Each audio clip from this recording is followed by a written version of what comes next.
I would have been a native Los Angelino had it not been for the war. I was born in a place called Poston, Arizona, which is really no longer there. It was an American concentration camp.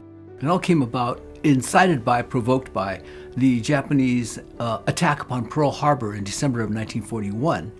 So by 1942, there was a clamor on the West Coast to lock up all the Japanese Americans. We had to get out, and they were going to transport us to these camps.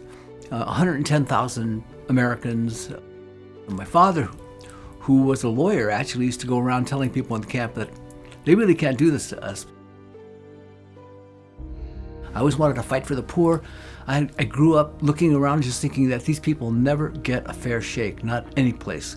And so I said, I'm going to be a lawyer. I'm going to level the playing field. I'm going to be fighting for the poor. When I was in law school, I already started to cross-dress. And I would actually go out on the streets.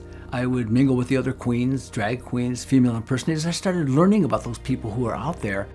Of course, when I got out of law school and was able to get a job, I was able to start my therapy.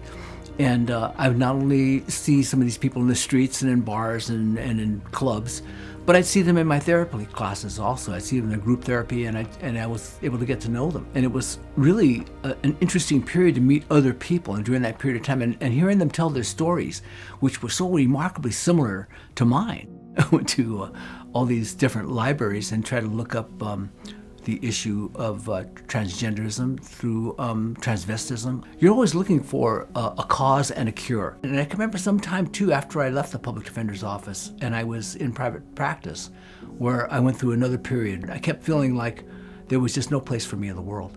I've got this incredible distress. There's this thing I can't seem to shake. It haunted me a whole life. I have a curse. I have this identity that keeps asserting itself underneath my surface, that keeps threatening to come to the surface, and suppressing it is driving me crazy. So that's what I presented in therapy. And at some point, I just came to the conclusion that, something, this is actually your truth. This is not, the overlay is what's not real. And so at some point, you're just gonna have the courage to actually say your truth. I turned 60, and I remember saying at that point, I don't care what happens, I'm gonna transition. I don't care what it takes. I don't care what I lose. I remember John, my office partner, when I told him, he couldn't believe it. He said, how can you do this now? You're in the twilight of your life. Why would you throw everything away this late in your life? And I said, because it's the truth. It's just the truth.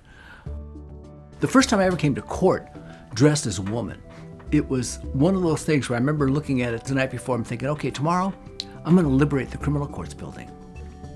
And after I do that, I'm going to liberate the jail, I'm going to liberate the prosecutor's office. So every single courthouse I went to with that attitude, every time I feel like I was breaking some new ground, I'd feel like, okay, this is the liberation of your courthouse. This is a great day for all of you. I'm going to be putting on a case, and I'm going to be completely authentic, and you're going to have to deal with it.